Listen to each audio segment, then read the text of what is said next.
You guys look like... What do they look like, Jimmy? Dorks. They look like a couple of dorks. Get those birds! Nerds! They're coming to get you, Barbara. What? Are you kidding? We got some family here. Can you dig it? Can you dig it? Can you dig it? You are listening to the In the Mouth of Dorkness podcast. Here are Brad, Lisa, Brian, and Darren. Welcome to another edition of the It Modcast podcast. Joining me is Brian Young. God, I love being a turtle! The Turtle Dork. It's just another run-of-the-mill Wednesday. The calendar is full of them. And also joining us is Lisa Gullickson. Quick, suck it before the venom reaches my heart. Wife Dork. Nothing looks easy to you. You know why? Because you're so easy. And also joining us is Brad Gullickson. And for gosh sake, watch your language. That's not going away anytime soon. Mouth Dork. A man's got to know his limitations. And I'm your host, Darren Smith. Warm. Warmer. Disco. The Disco Dork. All my life I had to fight. I had to fight my daddy. I had to fight my uncles. I had to fight my brothers. A girl child ain't safe in the family of men, but I ain't never thought I had to fight my own house. I loves Harpo. God knows I do. But I kill him dead before I let him beat me. And welcome to the It Modcast podcast. Yay! Yay! Our next president, ladies and gentlemen. Oh, she confirmed that is not. She's not. She's not So going sad. Yeah, that doesn't mean we can't write her in. That's right. That's right. True. Just remember it's Harpo backwards. That's right. Oh, how's everyone doing? How's everyone's week in Dork? Everyone sounded like they had a pretty full week in Dork. Yeah. Yeah. Yeah, full of misery. In spite of Brad having a week in germs. It was the worst week. I got an ear infection. Week in pain. It's the worst. I'm a 40-year-old man with an ear infection. It happens. Yeah, it happens. It's your youthful spirit. Yeah. See? Yay. Your baby spirit. Yay! Brian. What's up? How was your week in Dork? Not too bad. Last week, if anybody has listened to our last Fistful, we did a Fistful of Resolutions. Yeah. And the longest episode ever of all time. It was great because I got to be in my apartment because we did it through Skype, which was kind of Unlike right now, he hates being in the dork cave. Yep. Fuck your dork cave, Brad. I love looking at all your geek art. Yeah, but It's you just great. want to be at home side-eyeing a basketball game. I know you. Actually, it was the NFC Championship game. Isn't that a basketball game? Is that a basketball No, game? football.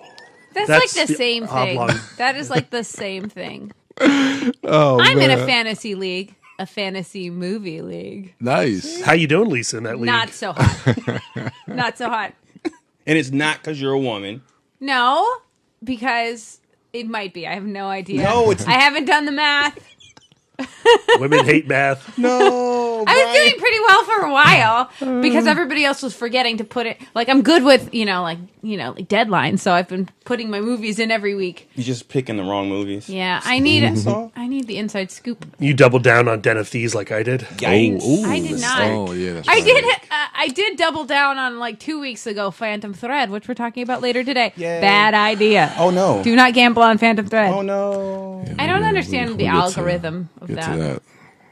Anyway, Yeah. Huh? Oh, what? how's your week in Dork, Brian? So going back to resolutions.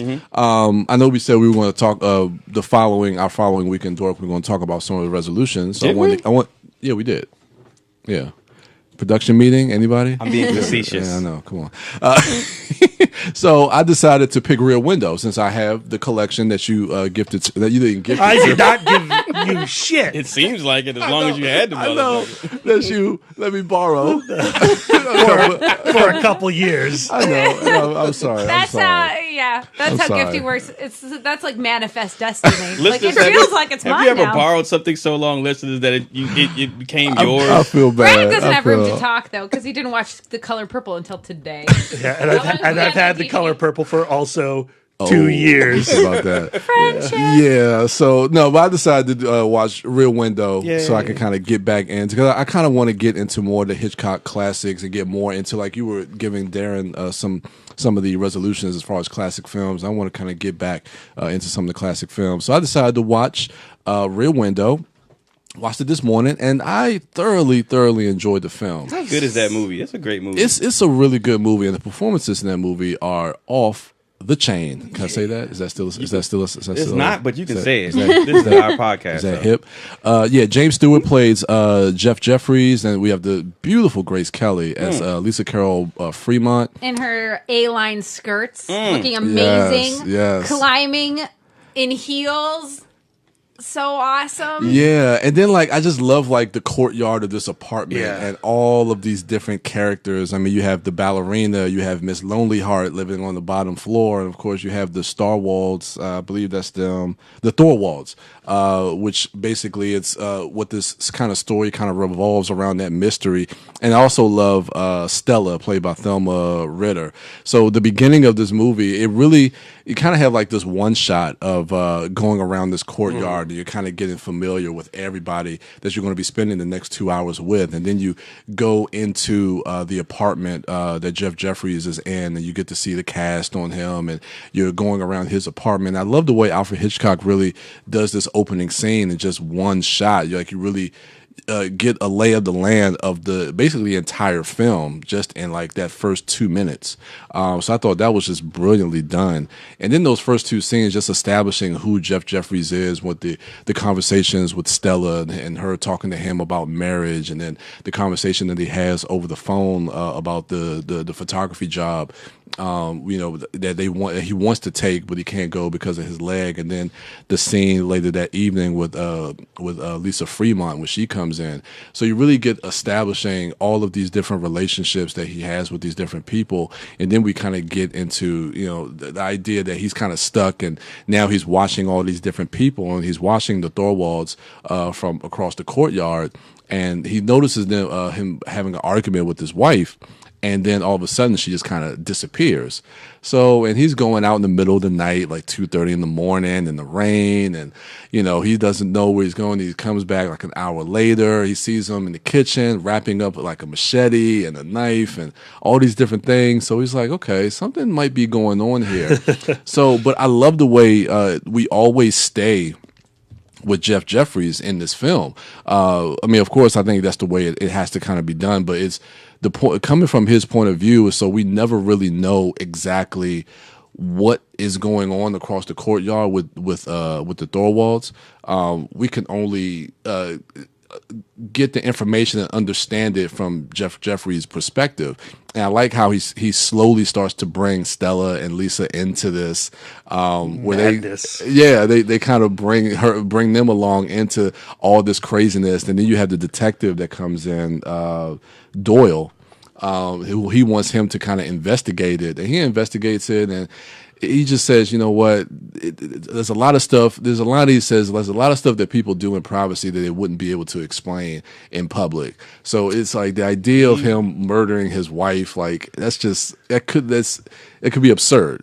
And I don't know, watching the film, I kind of started to feel that way too, because we're getting. You're starting to question if there was a murder. Yeah, I'm starting to question. Okay, maybe I'm not necessarily he's just getting delirious from being in this apartment for so long, so bored, cabin fever. Dude, that was me this week. You weren't looking at your neighbors from. I look out into the woods. I have no neighbors. He's just serial killers. That squirrel just murdered that squirrel. squirrel. But yeah, so it makes me start to question. Okay, is there really a murder going on here? And again, you never really see any of this, but I love the end, that third act of the film when he's with Lisa and Stella, and he calls him over the phone. Well, he has her go over to give the letter, and he comes to the door, and that was and it's so weird because you see these conventions in movies all the time, but seeing this, because this movie came out in 1954, it's oh, okay, well, this is where it kind of originated from. Right. Because I'm I've seen these conventions. Well, I'm wait, well, this is where they got it from. So, seeing a lot of that stuff, and it really gets you on edge. I really enjoyed a lot of that stuff, but I just questioned, well, okay, is Thorwald guilty? Did he really do this? Until you get to the end when, I love the part when he finds Lisa in the apartment, Oh, and the yeah. police Oh. come, and Oh. like she does the ring thing, Uh-huh. and then he sees, and then he looks across and point. And I was like, oh no! It's So like, good. no, oh man, it was really good. What It was about really suspenseful. I love that. Stewart as a character, Jeffries? What about his performance? And I thought James Stewart was awesome. He does come off a little douchey, but I think casting Jimmy Stewart, it still makes him likable in the role. So because there's a lot of times he's a pretty big prick at times. Yeah, there was one moment where when Lisa came into the room and he said it looks like you did something different to your hair, and she starts to explain, and then he just cuts her off. Yeah.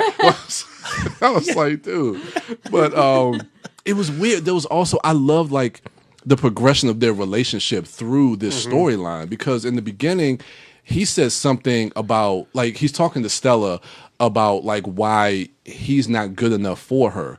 And then he says something like, you want to have a woman that is going to kind of be with you through, like, I'm kind of paraphrasing. I can't remember exactly what he said, but he just wants somebody that's going to be able to kind of go with you through all the different things that you go through.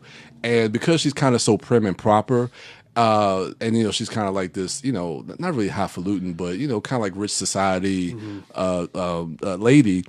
Like that moment, like where she kind of goes up the balcony and sneaks into his Fire apartment. escape. The fire escape. The fire I escape. remembered the word fire escape. Fire I forgot escape. it earlier. So if you could And edit then- that in, Darren. Yeah.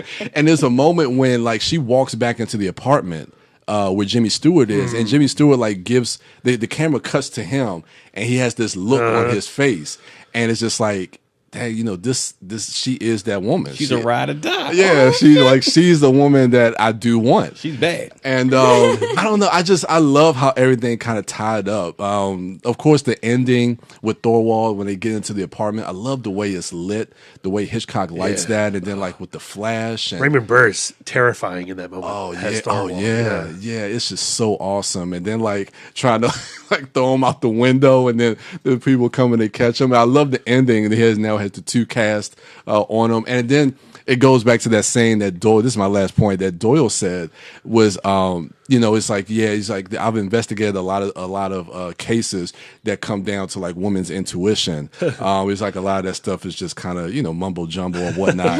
And then like at the end, you see him with the two cast, and you kind of pan over, and she's reading that book, and then she puts it down, then she picks up the magazine, and that was the thing that came to my mind. Like when the credits came, I was like, women's intuition always works. So I don't know. It was really, really good. I like that love movie. the tone of that movie. The fact that it is suspenseful, it is Yeah. exciting, it is dangerous. I mean, Lisa puts herself in danger, but it manages to be really light and really funny. Yeah. I had such Feels a good time. like tonally very different than other Hitchcock films. And very different than North by Northwest. Yeah. And so now I position to you, Brian, having now seen two Hitchcock movies, Yes. North by Northwest and Rear Window. Do you have a favorite? Ooh, I would, because it's been a while since I saw North by Northwest. Now the lead, that was Cary Grant. That's Cary Grant, yeah. Man, there was some really great lead actors and actresses during that time period. Classic Hollywood. Yeah, man. actual men. Oh, Yeah, not like Ashton Kutcher and Miles Teller and stuff like that. Oh, God. I hope they're not listening. now when you got finished with Rear Window, did it make you immediately want to pop in Disturbia? No, but I did think about that movie and just how much that movie just It's does a not remake. live up. Disturbia is a remake. It's basically, and that movie is not. like it. Yeah, it's not that bad. It's not but Rear Window. It's not. It's no Rear Window. But I think I like Rear Window. I think I had a lot more fun watching Rear Window. Yeah, I prefer Rear Window of those two. Yeah. We got to see it on the big screen. Over North by Disturbia? North by Northwest. North by, yeah, and it's better than Disturbia, Darren. But I'm glad you assigned that as homework, because watching that movie, it just made me realize how much I like the filmmaking of that era.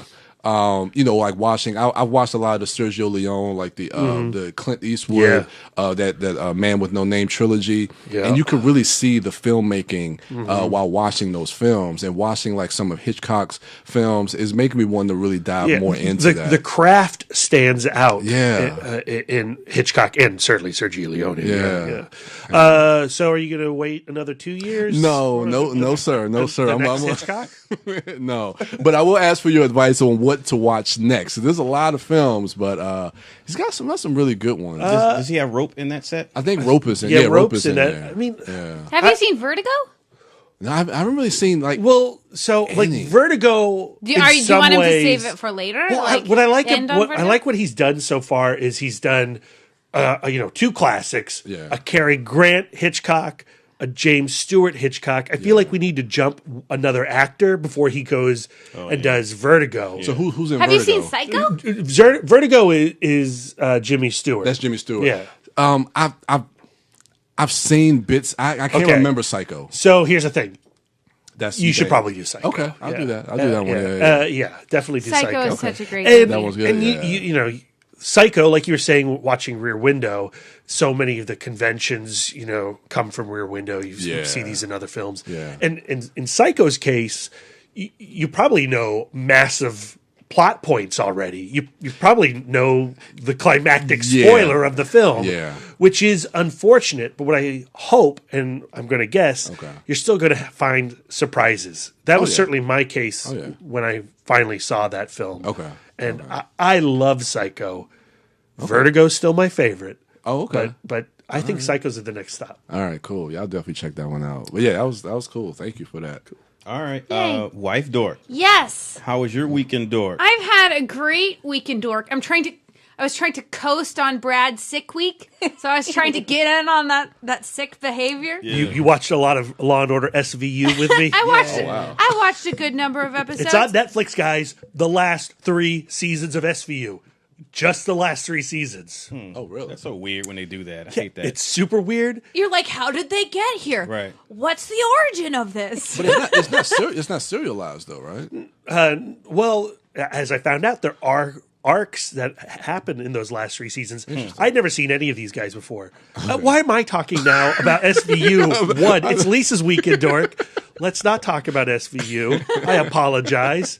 No one should be talking about SVU. It's garbage. But I like you iced can't. tea. It's like popcorn. It's just like you just have one, and then before you know it, you're like, I'm bloated. I was going to say it's more like crack, and my teeth are falling out. Brad finally got me watching Star Trek Discovery, and guys, it is amazing. I'm enjoying it so much. The twist, even with Brad, he had, just by being in the apartment with him, I've had gotten some spoilers, but there is so much mystery in that show as it goes along. How many episodes am I in? Like 7, 8? 9. I'm 9 episodes in, and there's already so much has happened. Like there's a twist and turn every episode where it's just like you look at where you are in time and you're like, how did we even get here? It's really exciting. And it doesn't feel too like convoluted with things happening that rapidly. No, I think that you get the sense that they're building to something all the time. You're always building to something, so it doesn't feel directionless. Okay, it feels like momentum, which is exciting. You just want to roll right into the next episode. Does it feel like Star Trek? I think it feels like Star Trek. I'm a DS9 person. Yeah. That's my favorite Trek, and what I liked about it was the fact that it had these longer arcs and these big ideas. It was much more like modern television. Like I have, zero patience for Next Generation. I can't even with Next Generation. I won't argue with you. And I love the original series for I love 60s stuff. I love 70s stuff. But like for me, like if I'm going to binge Trek, it's going to be DS9 and now Discovery. And Discovery is full arc television. I mean, it's super serialized. Yeah. You can't just pick up episode 9 and enjoy it. There's kissing in it. There is kissing in it. I love it.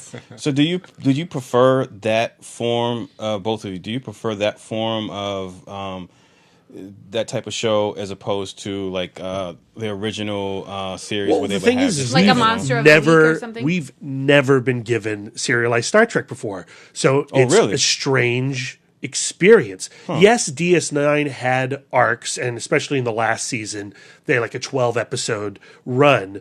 But this is the first time where every episode leads into the next episode.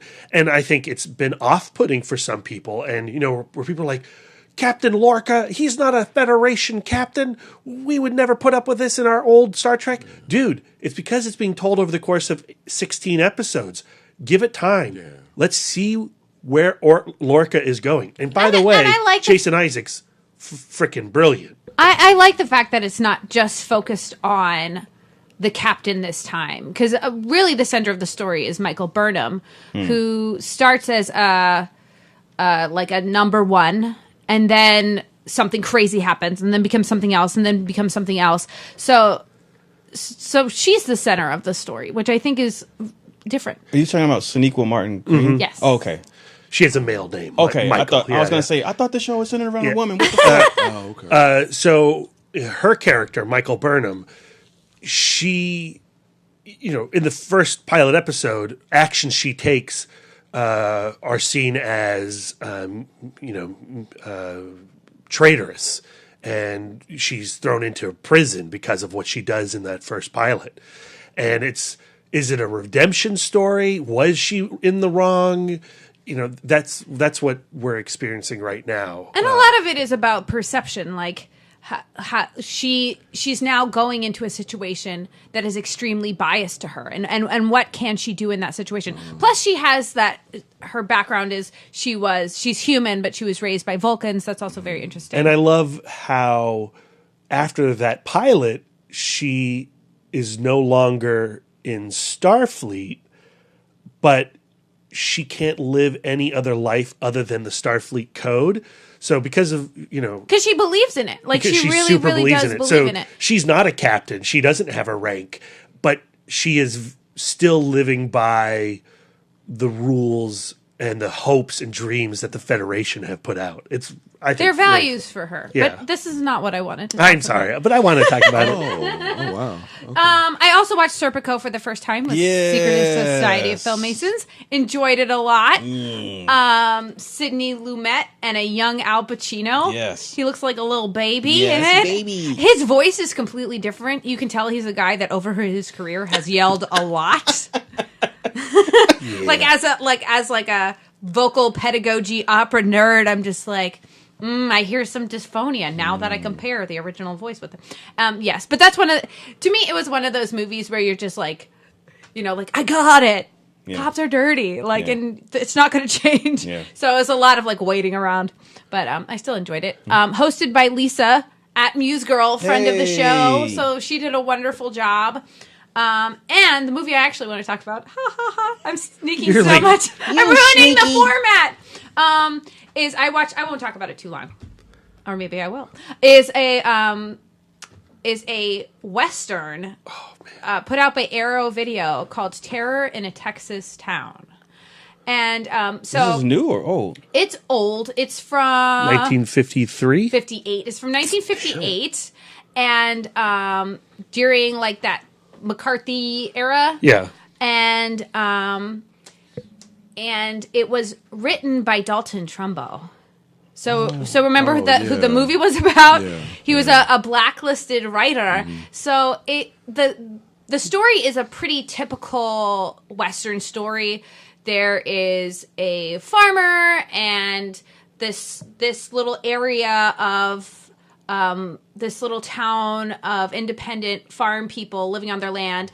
The land's been bought up by some big, capitalist fat guy, and he's trying to get everybody off of their land. And somebody discovers that there be oil on that land, and so it's try the little guy up against Mr. Moneybags. Fairly typical, but the script of this, especially from the perspective of it being written by a communist and listening to it for those social themes, racial equality, sharing the wealth, and all of that wonderfulness peppered in there, and just Dalton Trumbo can turn a phrase. My quote was actually from that film, and I was writing down quotes every 4 seconds because I'm actually going to be reviewing it for After Movie Diner before the holidays. John Cross sent me like this fat sack of Arrow videos that have just been like sitting there waiting to be reviewed. Yeah. But then, holidays happened and things happened and I got really busy. But to crack into it and start with this film makes me so excited. Yeah. Though I went on IMDb and some of them sound like meh, meh. But this one was really good. Yeah. And it's exhilarating to go to an old film, one that I've never heard of. Same.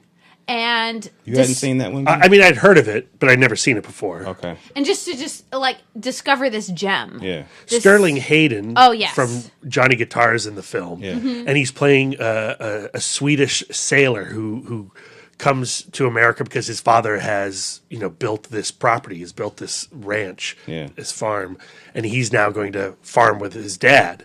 And he has that outsider perspective because he's Swedish. Or at least that's what he's trying to tell you with his horrible accent. Yeah, it's so cute. I was going to say anything bad about the movie, Sterling Hayden's Swedish accent is atrocious. Yeah. Everything ends with a question. Yeah.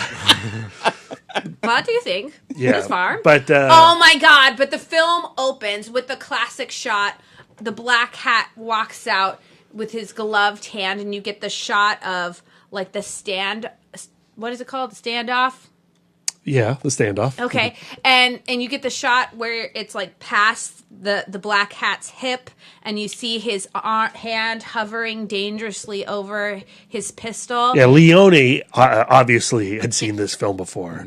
And you're looking at Sterling Hayden, but instead of having a holster of his own, he's holding a fucking whaling hook. He's holding because he's a harpoon. Sailor. He's a Swedish sailor.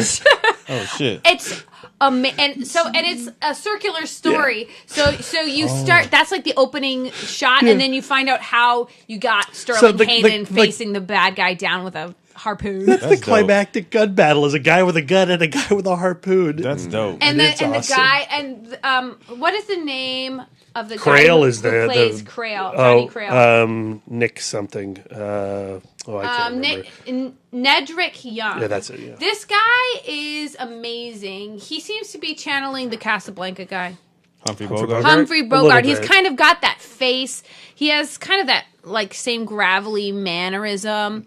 But he is he's one of those where he's a hired gun and he's completely jaded and he's like at the end of his career and he's just so embittered and he has just this view of the world and he's always spitting these barbs, And he has a metal hand. Yes, he has a metal hand and because he had his hand shot off in a previous fight and so he wears gloves all the time. I mean, it's a crazy movie. It is so fun. And like I said, can I borrow it? Yes, you all can. Right. It's so good. So it's only like 80 minutes. Yeah, it's 80 minutes. Does it move? Does it feel like it? Yeah, it blitzes by. Yeah. Yeah. Okay. So right. there's a beautiful friendship between Mr. Hansen and a Mexican family that lives next door, and they're like these like amazing friends. And I don't know. It's just awesome. It's really a fun movie, intensely quotable. Let's see if I can find another awesome quote in my thing. There's so many. The opening of the film. You're too far away to hold. Sorry. Start over. We have to start the episode over. No, I'm just joking. You're too far away to throw that, Hansen. Come a little closer, please, Hansen. 5 steps. Oh, 2 right steps. at the gun battle. 1 step. That's so awesome. good. That's awesome. Such a great movie. I highly, highly recommend. You can watch it on Arrow Video, and it's really good. I'm gonna check it out. Yay! Yeah, I'm excited. B, what do you got? Yesterday was the first time I had stepped outside all week. We did our last episode via Skype because I wasn't feeling well. Quarantine. And then I joked how, by next Friday, I'll be even worse. Well, yes, I was. I was on the brink of death with an ear infection. And I watched a lot. You fall into comfort films, comfort SVU.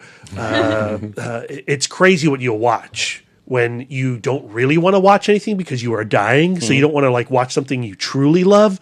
You need something that you either know by heart already, or you just need some garbage to fill your brain or distract you, like SVU.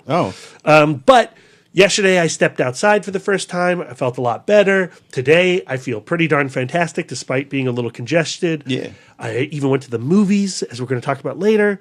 But I also, like Brian, tackled one of my resolutions that was given to me by Darren. Yeah. I'm working my way through the Steven Spielberg films, and I got to The Color Purple. Yes. And I watched that this morning. You actually came into the Dork Cave just at the climax of that movie. Just in time to cry a lot. To get destroyed, yeah. No shame. There's a lot going on in The Color Purple. Yeah. It's dense with plot. It's dense with performance. I mean, there's lots of characters, and every actor in the film is really phenomenal. Whoopi Goldberg, it's her first movie, as you mentioned on our Fistful episode. She's fantastic in it, but the actress who played the younger version of her character of Celie is like gut wrenching, and it's a story of this woman just who has faced every kind of human evil and survives it. That's basically the plot of it. The man who raised her father, raped her when his wife wouldn't bear children, so his daughter could bear those kids. Then those kids are taken away from her. Then she's bartered off to live with Danny Glover, who beats her and rapes her. It's just so brutally harsh at times. What I was not expecting was the amount of levity in the movie. There's a lot of comedy in the film. We're in every type of comedy. There's like pratfall jokes in the movie. There's jokey jokes, and some of that humor worked for me, and some of it didn't quite. But at the end of the day, when the film ends and there's characters are reunited, it's extremely moving. Yeah. It's interesting watching Spielberg movies in chronological order from the Sugarland Express forward, or I guess I started with Duel.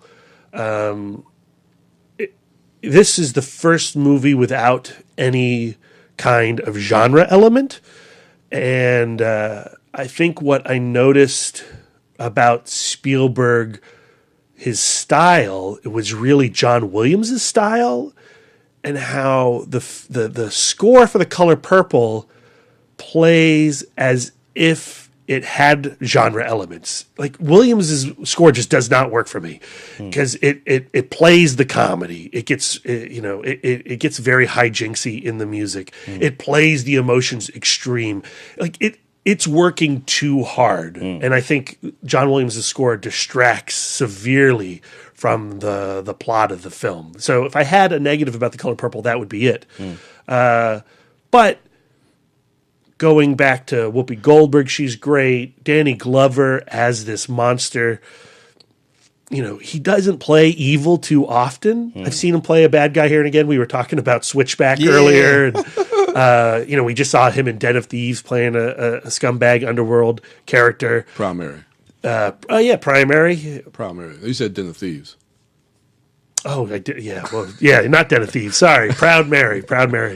But in this, he's truly monstrous. He's truly grotesque. And yet the film gives him like a really interesting ending that I was also not expecting. Not a redemptive ending, but he commits an act at the end, and you're trying to figure out why he does right by Celia at the end with immigration. He's so low and broken by that point.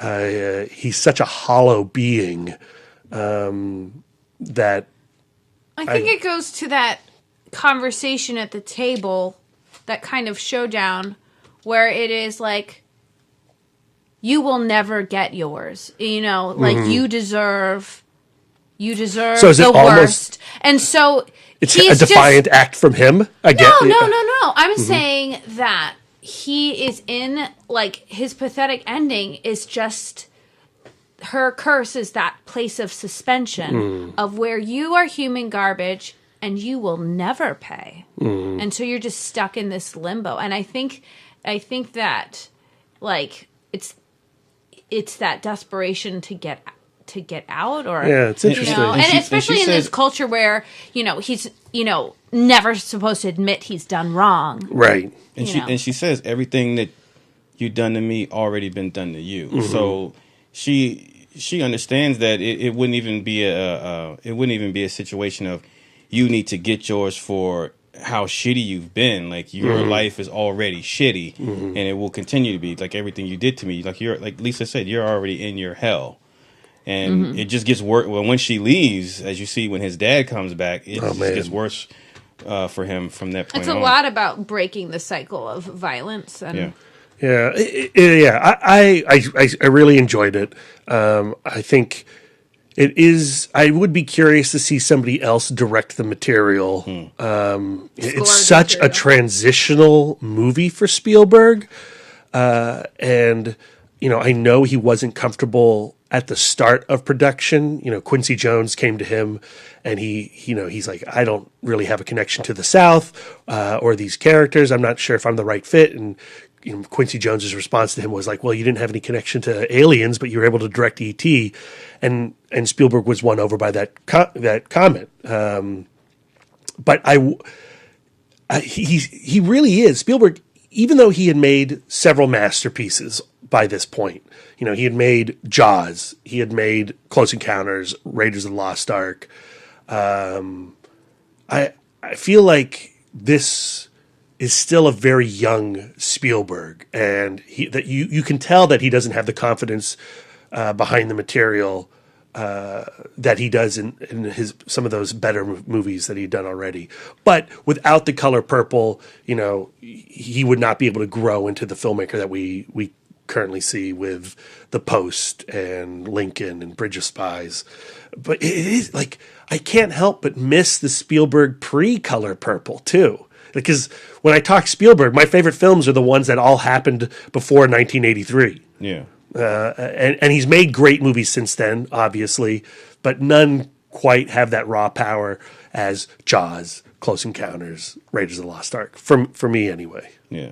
I think that just speaks to how personal his movies can be, I guess, coming from him, because obviously, with those films being what they were and having that particular texture and feel, that means that person was Steven Spielberg was that person at that time and has grown since then. And so it's because there was a change in him, there would be a change in his films. I think. There are some amazing shots also in the color purple. Oh, yeah. Just the way he plays with Mister's mailbox. Yep. Like the way that is shot over the course of those 40 years is really delightful. Yeah. And if I bet you I would feel a lot stronger about the movie and Spielberg's direction if you had somebody else score that film. Yeah. I really dislike John Williams' score. Really? Yeah, I really dislike it. All right. I'm glad you finally watched it, though. Yeah, thank you. I'll maybe give you that DVD back or that Blu-ray. I need to go watch it. No, because I have to watch it from the beginning. Nope. Oh, okay. All right. Yes, you should watch it. It is VF, if I'm not mistaken. It is. It's VF.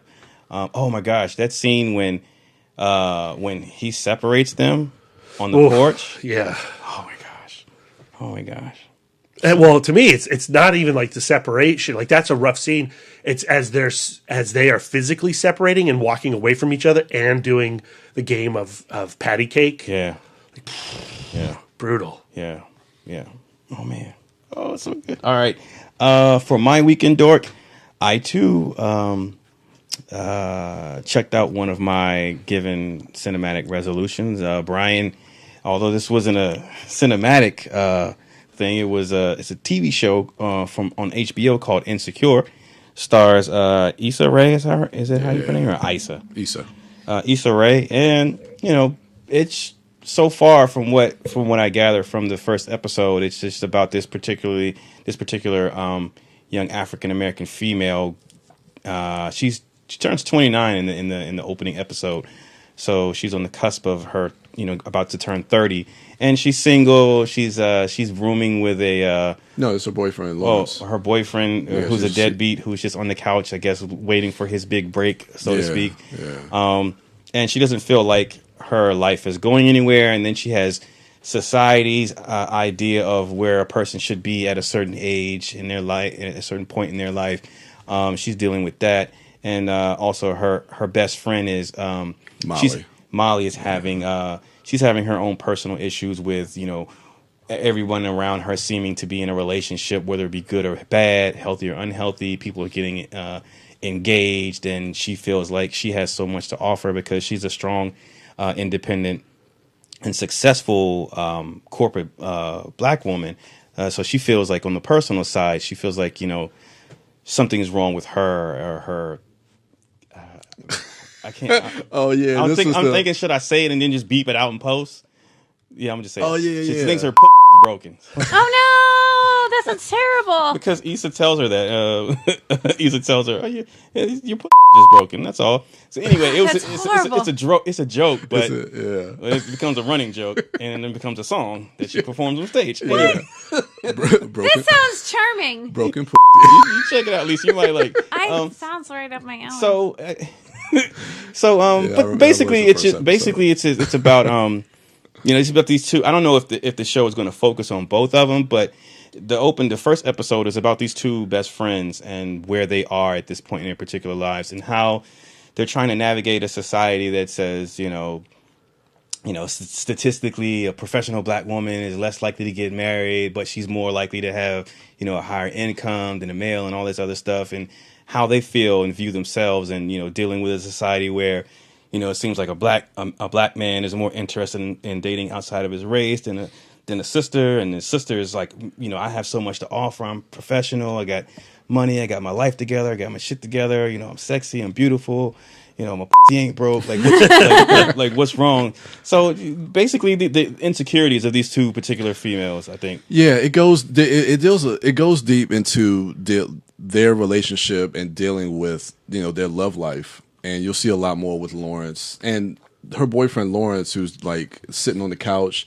He's like honestly one of my favorite characters once you get into season 2, especially coming out of season 1.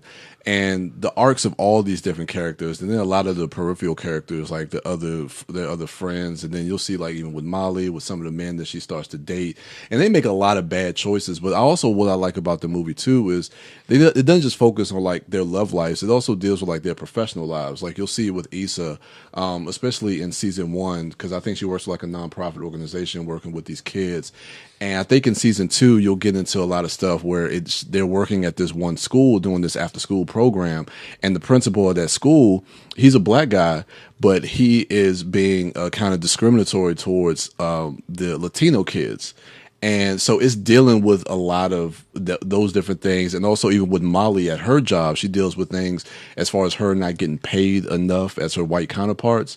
And there's also this great story arc with Molly at her job where there's like another African-American girl who works at the law firm, but she's kind of acting too black. And then they so she has to kind of be like the middle person, and how the higher ups look at her to try to talk to her. And it deals with a lot of it's very interesting. I love that show. It deals with so many different facets. As far as being an African American woman in this day and age, professionally and personally, I think it's a great show. I'm gonna stick with it. Yeah. It's only half-hour episodes. I think they're only up to 8. I think it's only 8 episodes per season. Yeah. Wow. So is it like a comedy? Yeah, it's a comedy. Comedy with some drama sprinkled through there. Yeah. You got there, but I think you'd find the lead, Lisa. I think you'd find her charming, great. if not a little crude, awesome. but she's very charming. Yeah. I would not find someone crude. She can be crude. she wrote the song and pussy is broke, so she could be a little crude. But yeah, so that was my weekend, Dork. We had a bunch of great trailers come out this past week. looking forward to Hurricane Heist. Nice. Where's your reaction for Hurricane Heist, Brian? I think I saw that. I might do one. It's like Hard Rain meets Geostorm. Oh wow! Rock me like a hurricane, Brian. Yeah, I need your Is trailer the plot reaction. trying to rob a bank with weather? Like a yes, hurricane. That sounds amazing. You know what? We got a storm coming up, a big storm. Let's plan this bank heist around that shit. That's basically the plot. Oh, I was hoping someone was harnessing a hurricane in order to. We got to get to From the sequel. one of your all-time favorite directors, Brian, Rob Cohen of the Fast and Furious and Stealth fame. You love him. Yeah. Yeah. So. If I were to use I'll weather, I'd use a one. tornado because I figure they're easier to target. And then you can put sharks in them. Yep. And then also we got the trailer dropped for Tully, Charlize Theron's new film from the that came out a couple weeks ago. Yeah. I'm looking forward to that because I just saw it theatrically. Trailer Dork. I'm sorry. Oh no, it's fine. Yeah, Diablo Cody and Jason Reitman. So it's really the team up from Juno. I love Juno. And young adult. Oh yeah, that's I was thinking about that movie. That movie is great, but it's ugly. Oh god, that's a hard movie to watch. Patton Oswalt. Yeah. Oh man, that sex scene. So yeah, that's going to do it for our week at Dork. Yeah. Yay! Coming up, we are going to be reviewing our review cast this week is for Paul Thomas Anderson's latest Phantom Thread. So this is supposedly Daniel Day-Lewis's bow out of the cinemas, right? And he does it in style. Get it? In style. I had a joke too. Mine was worse, but louder. What was your joke, B? He cobbles shoes in real life, so he's got a lot of that is shoes true. to cobble. Does he? Yeah, he's a cobbler, big time cobbler. Mm-hmm. I did not know that. Yep. Huh. So so he has a sister. In real life, Sandra Day-Lewis, and she is also a cobbler, but of the peach kind, peach cobbler. Shut up. I think I'm getting a migraine. Sandra Day-Lewis. I need my neurologist to listen to this episode. So in this film, to be honest, I was a little.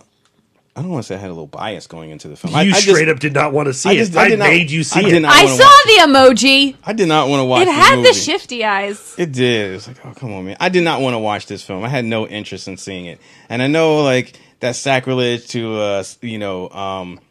cinephiles everywhere because it's directed by the great Paul Thomas Anderson. You loved Inherent Vice. You're my cohort in Inherent Vice love. I am. And I like his other films too, but just for whatever you're just reason, like no dressmakers for me. I just None. wasn't. I don't know. Like I love dresses. I wasn't into. I know you do. Oh, there's some gorgeous. I was enjoying the dresses. Some gorgeous clothing. I like the one with the lace front. That one was bad. I love that. Oh, the one where she had the photo shoot. I think I can't remember the situation. I can only remember the dress. Yeah, that was a bad dress. Who made these dresses? Daniel Day-Lewis. Oh my God, he's amazing. He's so method. I was like, he probably made those dresses. He did. He did learn to make dresses in his method of inhabiting. I knew it. I want him to be on Project Runway. Because he looked too natural doing it. And I mean, even just and I'm talking about like small things in his performance while taking measurements and stuff like that. He looked like, so while I was watching the movie, I thought a lot about Michael Mann's earlier films like Thief, where he was obviously as a filmmaker obsessed with the mechanics of thievery, and that's what was so much fun for me watching Phantom Thread was really the scenes of him constructing these dresses and doing the measurements with these women and his army of seamstresses that he has. I loved watching the craft of his character. Yeah. So for the uninitiated B, tell them what it's about. Well, so I mean, it's such a I don't know. It's a hard film to say, well, it's about this, but I'll give you the IMDb logline. How about that? Set in 1950s London, Reynolds Woodcock is a renowned dressmaker whose fastidious life is disrupted by a young, strong-willed woman, Alma, who becomes his muse and lover. And when you watch the trailer, that's basically the gist that you expect. And I love that trailer. Whenever that trailer came on, I was always intrigued by it. And you know, Reynolds, Daniel Day-Lewis, his performance of Reynolds and the character itself is a bastard. Yeah, that like, was, yeah. Is straight man trash. Yeah, and they established human that garbage in the beginning. very quickly. I think the first film. Yeah, like just and what I love about Daniel Day-Lewis is not only his don't laugh at that. I'm sorry. And from Daniel Day-Lewis's first moments, just the way he delivers those lines, you know, he is, one, he thinks he's God's gift, and two, he is absolute trash and an awful human being. Yeah. But he's been treated like God's gift by his sister, and his sister has been an enormous influence on his character and what he was to become because she was controlling him, right, influencing him. And the one of the first scenes of the movie is he's tired of his current lady, and he asks his sister, played by Leslie Manville, to get rid of her. Yeah. Well, she asked him. You know, it's like, it's time to go. Is it time? Yeah. Yeah. So this obviously is a reoccurring habit of his. Eats them up and spits them out. What's funny? Watching that scene made me think of that movie we saw at Lost Weekend, Infinity Baby. Oh my God! Interesting. Nothing makes me think of Infinity No, Baby. because of Not one thing. because of Karen. Remember Karen Culkin's character would set up when he gets tired of a woman. He would have I forgot the lady's name. To pretend to be his mother, to act like she didn't like him, so that he could find a way out. That is a great connective. So I don't know why, but watching that, it immediately made me think of Infinity Baby. But to me, his sister had just as much to do with getting rid of these women as Reynolds did, because this is the 1950s. A woman is supposed to please the man, is supposed to do everything for him and fulfill this role, but the sister is fulfilling this role.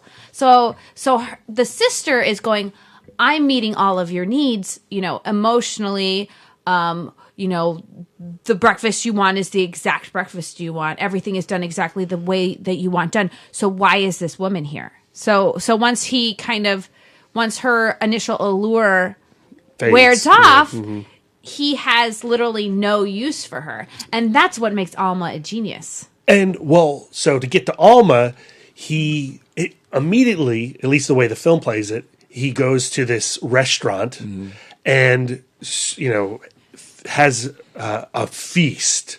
And I'll tell you what, he has scones. He has scones. Yes. And you're like, I know exactly what those are like. They're delicious. It's like, I get that reference. You get that reference. Now, do you also want a Welsh rabbit, Brian? Is it pronounced rabbit? Sure. Yeah, or is Welsh rabbit. No. Or is it rabbit? No, it's rabbit. Is that a breakfast course? It is. I'm assuming he was eating breakfast. It was. He had Welsh rabbit. He had poached eggs. He had bacon. How come it's spelled rabbit? I don't know. Welsh rabbit. I call it Welsh rabbit. I'm going to ask Alton Brown. Okay, that's fine. Was it a whirl rabbit? Yeah. What it is it's bread with cheese sauce all over it. Yeah, so there's no rabbits involved. No, there's no rabbit. Okay, good. No, there's no meat in it whatsoever. Oh. But it's a Welsh rabbit. That's what it's called. Look it up on Wikipedia. I did. Okay. And over the course of ordering all this food, he's a very hungry boy. They agreed to meet afterwards, to meet later and strike up a relationship.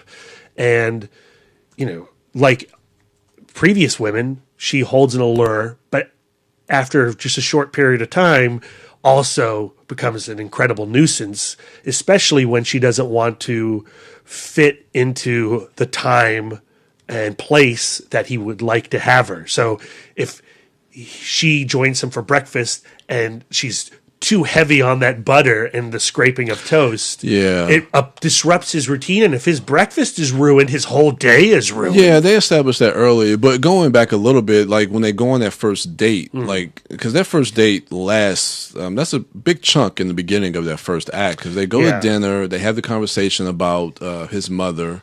And then he takes, and they talk about the phantom threads. The phantom threads, and how he keeps a lock of her hair sewn into a lot of the dresses that he makes to keep a part clothes, of her with him, and how important she was to him. To make sure that there's a piece of her with him always.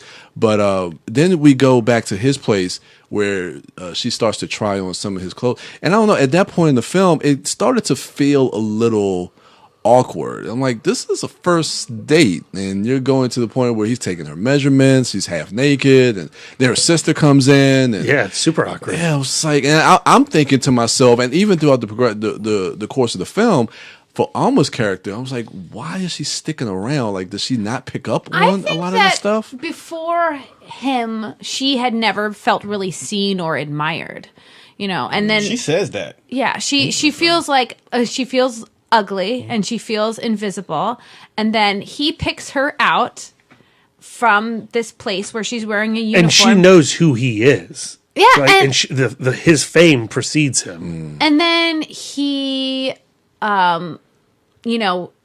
sees her and then adorns her. Right. Yeah. And he dresses kings and queens and, celebrities. I mean, he's major. And he has this second nature ability to accentuate what needs to be accentuated or de-accentuate. So he has this level of understanding that not only makes her beautiful to him, but makes her beautiful to everybody. Which is so valuable. So I think that she just had this.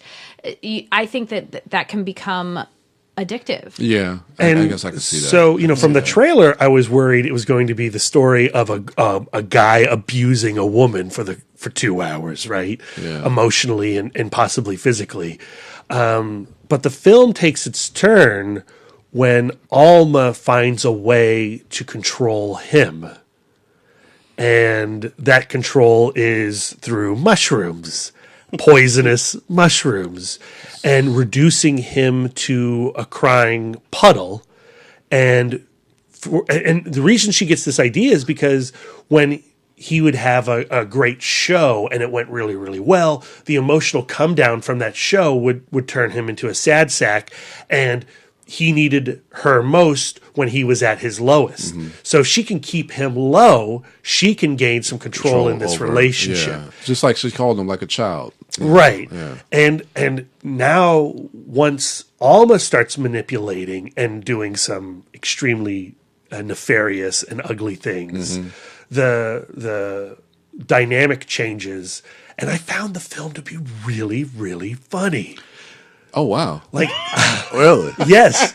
Because the savageness of Daniel Day-Lewis's dialogue, like every time he would speak to somebody, I just cracked up. I just found it very, very funny because it was so vicious and purposefully deadly. And then when she starts to turn things around, I was like gleefully happy. It feels like they're both playing games. Yes. It's a kink movie. It's a movie about kink. When, when he is because he's so strong in his life, he controls absolutely everything. Mm-hmm. And so when she sees that he is, when he's reduced to nothing, he wants to be loved with a mother's love, and so now, and he's been, so and that's why the mom's in his vision and all that stuff. This fetishistic thing with mother love. And so when he knows when she's making the omelet, he knows what she is doing. Right. And so that's a very tensely sexual thing. It's angry, but when he knowingly eats that omelet, you're like, it's fucking going down. He finally respects her. He is turned on by her. Someone who sees that he desires to be controlled, and now he's completely out of control. Physically, intestinally, gastronomical. It's just so demented. It is so demented. That scene where he's now in the bathroom with his bowl. I'm sorry, Lisa. My eyes are closed for much you don't of this see film. anything. It is VF visually.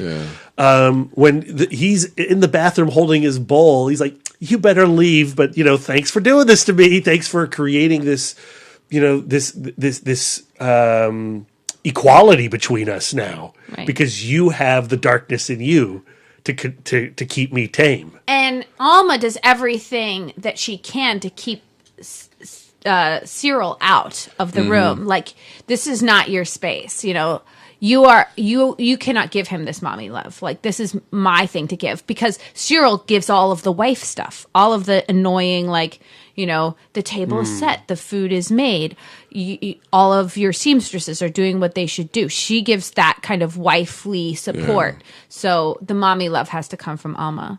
Yeah. I don't know.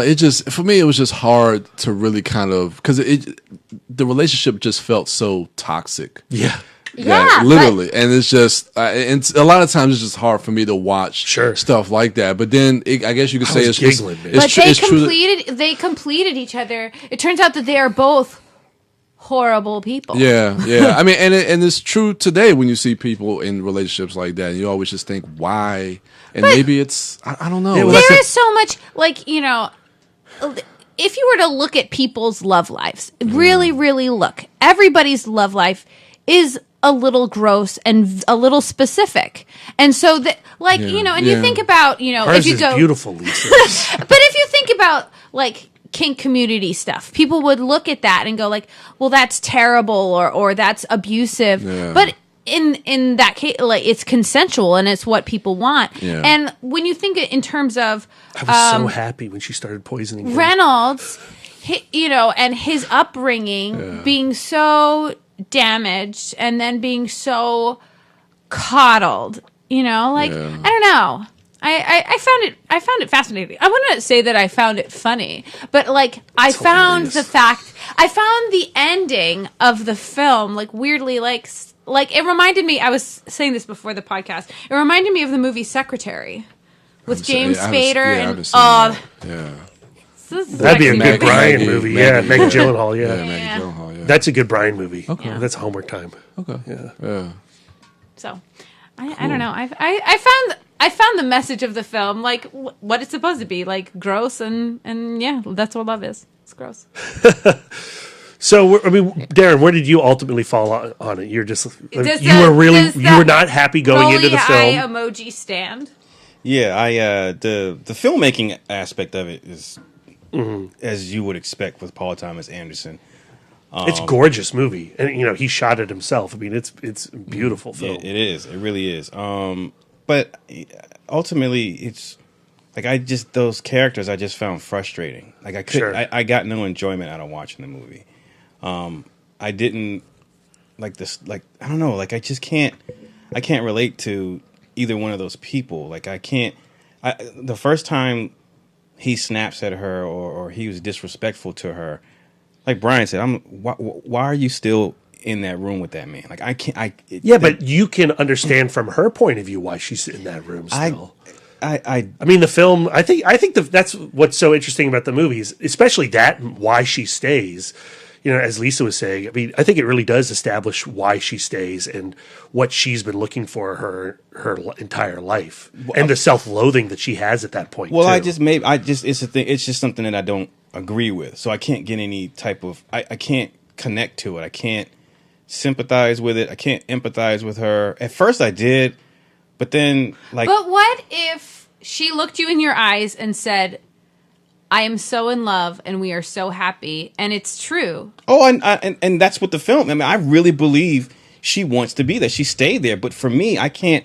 It's like Brian said, like, people in real life. Like, when my sister's calling me for, like, advice about her boyfriend, and she's telling me all this fucked up shit he's done to her and said to her, and I'm like, well, why are you still talking to him? Like, there's something emotionally or psychologically that she connects to, and on her own terms, she'll walk away if that's what it's supposed to be. But in the meantime, she's going to be with him because she truly believes in the way she feels about him. And that's the same thing in the film. Like, she really does. She invests in him. Even when he's telling her, like, he told her from the beginning, like, look, marriage ain't my thing. Yeah. Like, this is going to make me be a deceitful person. I'm not looking to do that.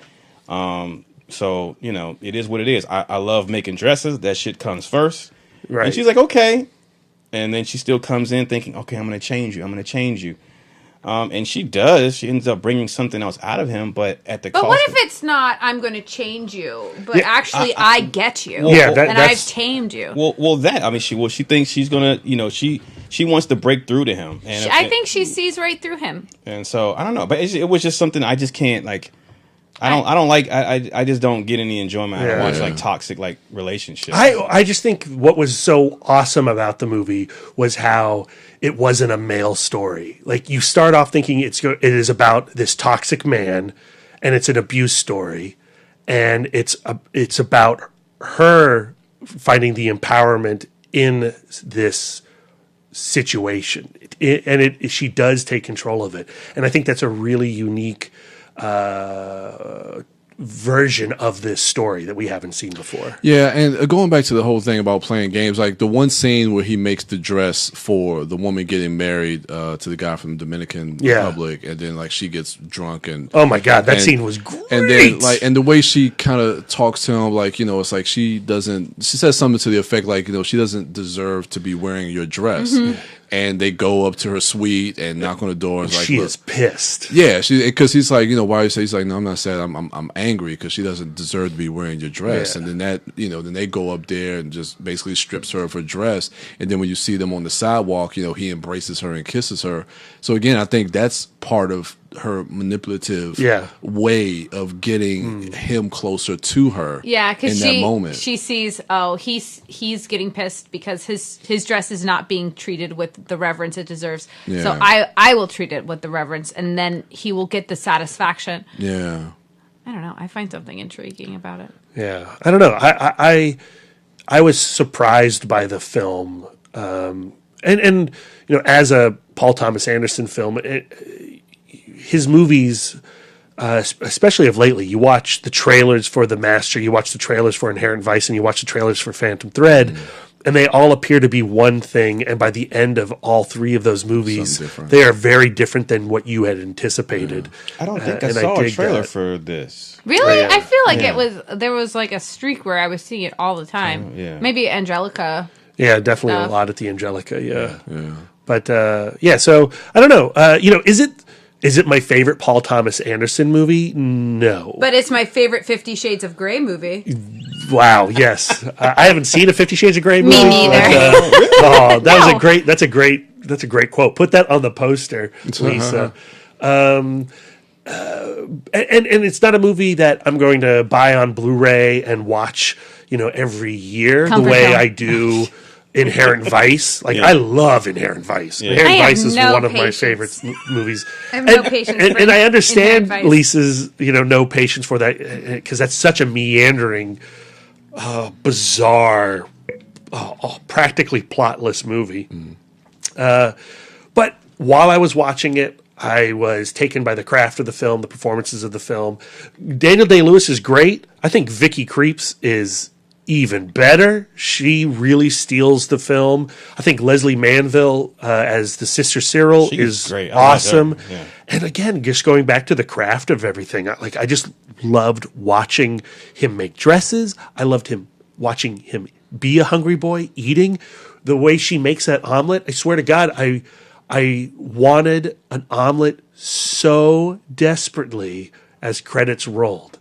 And I came home to Lisa and I said, you know, at our next opportunity, we need to go to the store and get some proper English breakfast mixings, because we need scones, we need Welsh rabbits, we need bangers and mash, and all that good stuff. I'm looking at those. That was I love just the way that butter was melting in the frying pan. Yeah.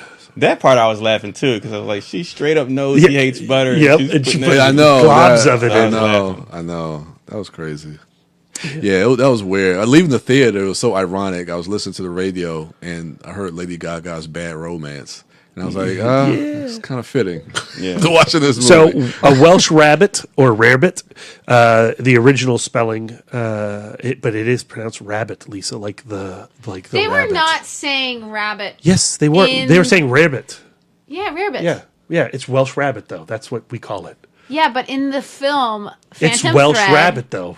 Paul Thomas Anderson, in theaters now, is pronounced rarebit. Yes, I know. And it's Welsh rabbit. I don't think he ate all that food either. No, because he is skinny. He's so He's skinny thin. as shit. Like, yeah. So I thought, is he just doing that just to see if she's going to remember all You know who would that have stuff? eaten all that food? Shug Avery from The Color Purple. Remember that scene where she throws that the plate back? Yeah. Boom, empty. Oh, man. It's wild. Not related, but I re-listened to How to Be Amazing podcast. The episode that is, what's that actor's name? I have no idea who you're talking about. Yes, you do. It's the guy Stephen from McQueen. The Things. Kurt Russell. He has 3 names. Daniel Day-Lewis. Nope. Never mind. Oh. How to Be Amazing. Michael Clark Duncan? No, he's the guy. Lee Harvey from Oswald? That summer camp movie. John Cusack? 3 names. Paul Rudd. Anyway, he does it on the How to Be Amazing podcast. There is an Michael Ian episode- Black. Thank you. There you go. Thank Boom. you. That's a marriage shit right there. Who the fuck is he? What is Michael he? Ian Black. From Wet Hot American Summer. Thank you. He interviews Tim Gunn, and it is the most revelatory interview I've ever heard of anybody ever. It will openly make you weep. It's such a beautiful interview. I would not want to interview Reynolds Woodcock in No. any fashion. No. Would he But even allow Michael to be Ian Black interviewed? could do it. What? Would Reynolds Woodcock even allow himself to be interviewed? He would love it. He's a narcissist. So, Please ask me questions. we finally have seen Phantom Thread. Yeah. I can seal the deal on my top 25. I've published it on Letterboxd. So my favorite films of 2017 are out there in the world. You can go visit Where it. does this land on your top 25? Not on my top 25. He gave it 4 stars, I saw that. and Yeah, I gave it 4 was stars. not in his top 25. There, as we said in our Dorkies, at that time, I had 44 4-star movies at the end of the year, and now I have 45 4-star movies. Where does this land on your top 25/42, Lisa? Oh, I didn't include it. Oh. I don't know. You didn't give it. You thought you enjoyed it, but you did not love I it. gave it 3.5 stars. I mean, it's super not VF. It's so. super not VF. I did, I had to keep my eyes closed Averted, and my yeah. ears covered. Lisa I Bell couldn't was tell there if he with was me. puking or shitting. Like, it sounded like I diarrhea. don't know. He was holding. It sounded like diarrhea. My when he was ears in were there. closed, but Yeah. holding the bowl, just seeing someone hold the bowl, I find very disturbing. Like when Brad and I get on an airplane, I close my eyes while Brad removes the air sickness bag because the air sickness bag disturbs me. Oh, so okay. I don't Lisa's like a any. real Reynolds Woodcock in our It relationship. Yeah, it didn't sound I'm like he was very throwing specific. up. It sounded like he had the Hershey squirts. So, Yeah, I think it was both ends for sure. Oh, I think probably. Yeah, yeah. You don't eat that many mushrooms. that's why I don't eat mushrooms. Period. Mushrooms are delicious. Just don't get the ones with the gills. Oh, okay, Brian. What did you give it? 3, but it was teetering off like 2.5, 3 for me. I mean, it was okay. What'd you give it, Darren? I gave it 3. Yeah. I mean, probably 3 for the performance, and mostly performance. for Yeah, like performances. the filmmaking. Like I love like the fact that the measurement scene when when they're on the date and he's reading up the numbers, just the way that was edited and the way that was shot. Like I was in love with all of that. But as far as like the relationship stuff and like the character stuff, like that I couldn't get into. But and the sister, like I love she's that awesome. actor. I love Yeah, her. Leslie Manville. Yeah, So I gotta. Yeah, she's nominated. Yep. For this movie? Yeah. Oh, she's best supporting. She was nominated. Daniel Day-Lewis was nominated. Paul Thomas Anderson was nominated for director. Of course, Best Picture.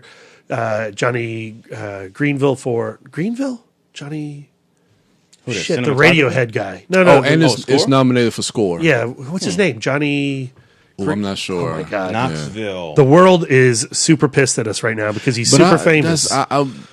Because the nominations came out this past week, and I knew it was nominated for best score, so I went in looking to listen to that, and I think for the film it was perfectly matched. Yeah. I agree. Is it one of my favorite scores of the year?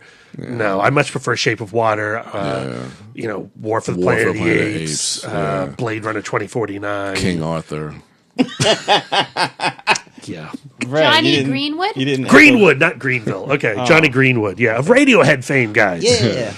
And then and Paul Thomas Anderson as the cinematographer as well as directing. I thought the movie looked gorgeous. Yeah. I loved the grain of the film stock itself, or the digital of it. Mm-hmm. Yeah. It's not digital. No, he shot on film. He shot on film.